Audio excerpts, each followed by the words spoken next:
Hey Master Gardeners, I want to share this cool little tree, fruit tree I might add, that is gaining more popularity.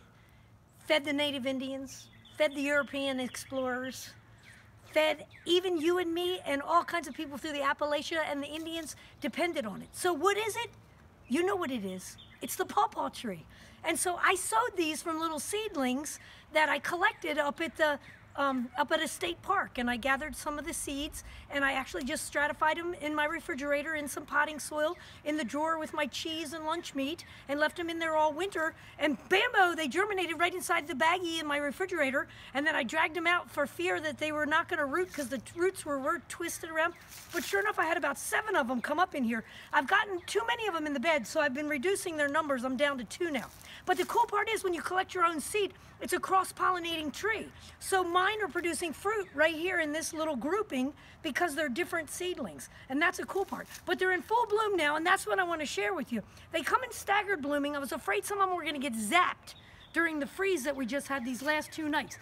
Some of them have gotten zapped with the cold, but some of them have endured. What a beautiful mahogany colored flower, deep red. Come over, well, where do you want to look at them? I cut some here so you can see them here on the table. You can pollinate them yourself by just taking a paintbrush into them. Like here's one, the male is releasing its pollen. You can see the white, the little particles of pollen inside. And you can touch a brush to it. Oh, there's a spider in there. And you can touch it and then just go to another flower and spread that pollen to another blossom.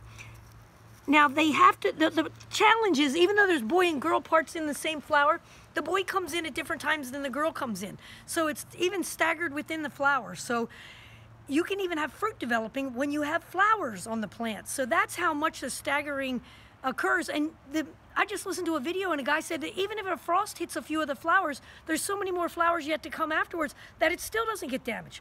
So what's exciting about the pawpaw is the interesting fruit. It's kind of a banana-y type thing. They're really large, like this big, and my master gardeners know what they are because many of us grow them. Custardy flavor, banana, kind of a mix of a mango. The science name is Asimina triloba. Triloba refers to the 3-petal, the way the flowers are designed in it. Has kind of droopy leaves in the summer months. And another interesting character that you can sort of pick up on this one is the way the branching is. It's kind of like a fish, backbone of a fish. One time I saw it, the tree in a garden in Washington, D.C., and I didn't know what it was. But when I saw this rib-like system of a fish, I was like, oh my gosh, that's a pawpaw. I can tell it by the branch patterns. So big, kind of droopy leaves, very large leaves, likes a nice, deep, rich, organic matter, moist soil. Understory tree, prefers partial shade, but certainly if you grow it in full sun, you're going to get more fruit, which is kind of true of any kind of a fruit tree. So also, all kinds of cultivars are being developed by Kentucky State. So if you want to do get more information about the pawpaw, definitely go down to that college website, Kentucky State. They have as many as 26 cultivars. Oh, actually, I think it was even more than that. Many cultivars. They say the larger ones that they're breeding now are not kidney-shaped like the ones that are in the wild. They're more plump and fatter. And you use them to make desserts, custards, and ice cream is the big specialty. Ohio and Indiana, they have pawpaw festivals. So if you're really psyched about pawpaws, you can go out to one of them and go to one of their special festivals and get all kinds of recipes and things.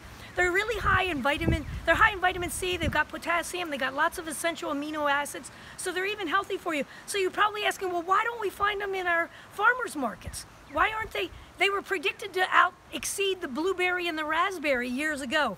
That's never happened because they're highly perishable. They don't keep for very long and they bruise real easy, so you can't ship them. So that's why you need to have one in your own yard. And then you just cut them in half and use a spoon. Most people eat them raw, and you just spoon it out. They got big, fat, chubby seeds. The raccoons love to eat the seeds. When you're hiking in the parks, you'll find little seeds all scattered around the trails, and they've probably been deposited out the other end from some of your wildlife that's been eating them. But that's when you can collect them and bring them home and sow them in your refrigerator. So a fun little native pawpaw fruit, give it a try. It's a cool veggie. Fruit, not a veggie, fruit.